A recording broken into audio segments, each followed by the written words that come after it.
Welcome to PHP Podcast. I'm Mike. And this is Orlando, and we're here for another Monday mini-sode. Yeah, our Monday minis are where we get an opportunity to kind of dive into one topic instead of our longer hour-plus Wednesday episodes, which you can catch on YouTube if you're currently watching on YouTube, or you can check out anywhere you get your podcast needs met. So iTunes and Android and Spotify, all those places you can catch our hour-long Wednesday episodes. But Mondays, we have a little bit shorter. And I think we're actually going to kind of preview a potential upcoming episode.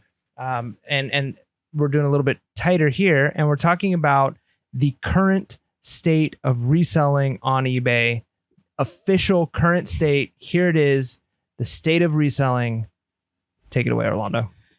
So again, this is anecdotal. There's not a ton of data, but I don't think there's a lot of data out there right now to know what's happened the last 6 months, right? From January until now.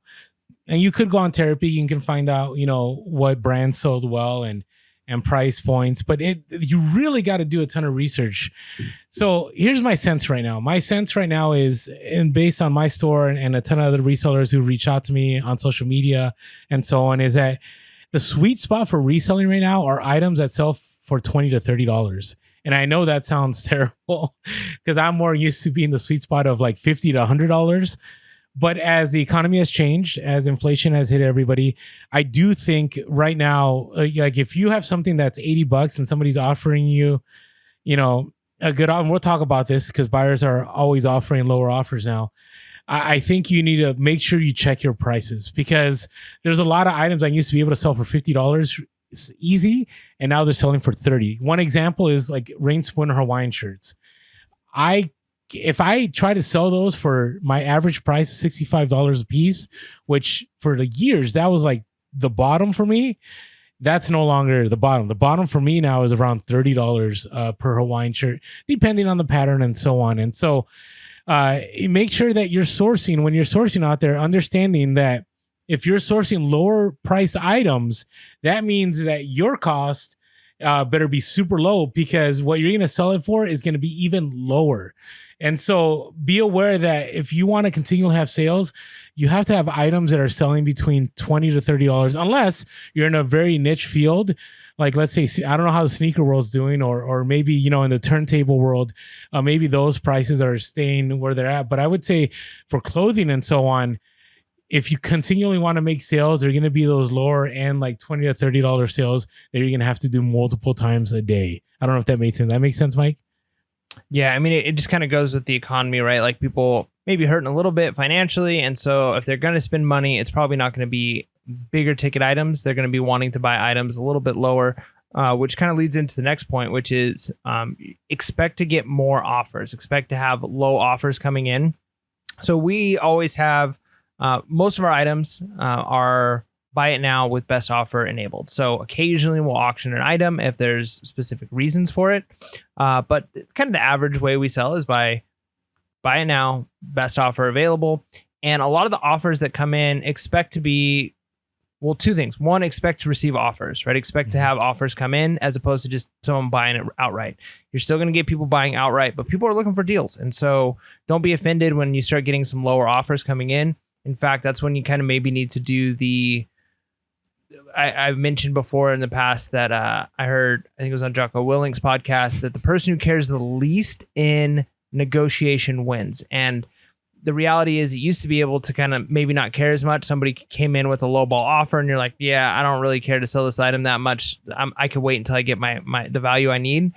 But as the economy gets a little bit harder, in some ways you might be like, you know what, I need to sell the item. I'm not going to negotiate with them as hard. So you kind of lose a little bit in the negotiations because you have to be willing to potentially take lower offers because that's what the buyers are expecting. And so just be prepared for that. Know that lower offers are going to come in. That's kind of the new norm. And if you want to convert sales, you can't think that, hey, I'm just going to negotiate way higher. You might lose that. It's like fishing. You might lose it, right? The person comes in with a $20 offer. You counter with $30, they're gone. Like, would it have been worth it just to take the 20? Now you're sitting for maybe another 6 months on that item. Who knows if it's going to sell? So if a lower offer comes in, don't be surprised and potentially take it. Yeah, and again, it'll trigger supposedly the algorithm if you convert that sale because eBay wants you to sell things. And I get lower offers every day. And granted, a lot of them, I will take, but a lot of them I won't take because it's just obnoxious. And you have to be willing. Again, it's about where you are, right? It's somebody who needs the money right now, they're gonna take it. Somebody that can wait. For example, I have a shirt right now that there's somebody that really wants this shirt, and my bottom dollar is $225 on this shirt. And they've went from 140 to 160 to 180 to 210, and I'm like, nope. I'm emotionally attached to this shirt, so I'm not going to sell it unless it's 225. But if things were really bad and I needed that capital at that moment, I'll sell it for the 210, right? But right now, I don't need it. But be understanding of like, this is where people are at. No one's trying to offend anyone. They're just trying to get the best deal, just like we're trying to get the best deal when we're out there sourcing. Now, the other thing I'm noticing is that buyers are savvier in the sense that more people now, as a result of reselling becoming more trending, and people are looking for the side hustles now because of the economy and so on. Like, I've had people send me comps now, and they're like, well, this is where the market is, and using words like, now they could have been other resellers, okay, but I've been getting a lot more people like, hey, I've been doing my research and this is where it's at. And a lot of the times back in the day, they were bluffing, but now I'll do the research to follow up, and I'm like, yep, yeah, they're right. Like, this is where the market is at on this item. And so I've had to accept that offer. So understand that buyers are more savvier on knowing not only that on comps, but they know that they can go to Poshmark or Mercari and other platforms and get better deals. Yeah, that's good. That's true. The next one is, even though we kind of had some negative things to say, like, hey, expect there to be potentially lower offers coming in, the $20 to $30 sweet spot, maybe not great news, but there is some good news, and that is buying opportunities really are everywhere. So when you deal with the peaks and valleys of an economy, when you're on the reselling side, some of the pros of being in an upturn economy, things are going really well. There's also some cons with that. And one of the cons is it's harder to source items because everybody wants top dollar for things, and people are collecting things, people are buying. So there's good. Now, when the economy goes down, a lot of people are offloading stuff. So you can go to garage sales, you can be on local, you can do eBay, just all of the things we said about buyers being able to potentially get lower offers and lower deals. That same thing applies to you when you're buying and sourcing, and those opportunities are everywhere. So now, if you have the capital, you've got the time, is actually a good time to stock up on some inventory, get some items that when the economy really takes off, you're not going to be able to pick up at rock dollar or rock bottom prices anymore. Those prices are going to skyrocket. You're going to have a harder time picking them up. So yeah, you might be sitting on some stuff a little bit longer, but you can definitely be picking up collectible items now. You can be picking up things for a whole lot cheaper today than you were back in 2020 or 2019. So don't be afraid to do some sourcing now, because the buying opportunities are everywhere. So there are negatives. You may not be able to sell things for as much, but also you're able to buy things for cheaper. So take the positive that comes with the negative. Yeah, there are so many buying opportunities. Like I said, every day there's an opportunity. So be aware of that, be selective, right?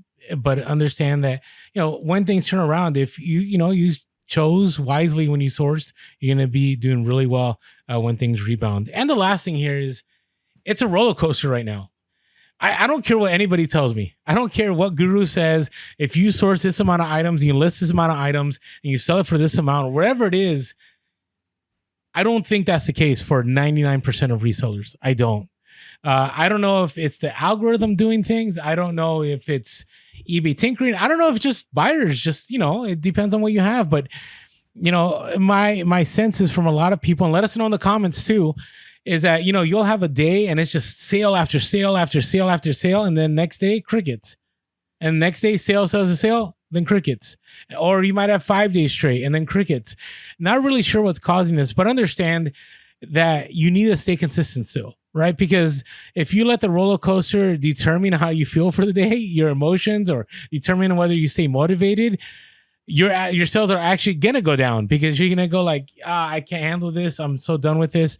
But if you're like, hey, if things go down, they eventually will go up, and you just keep motivated and keep staying, in the fight, you're going to do pretty well. And so continue going. Yeah. It's been a crazy roller coaster. So stay tuned to our theme episode where we get more in depth about, the state of reselling in 2023 and what we've learned. And with that being said, make sure to be real, be relevant, and be reselling late. Peace.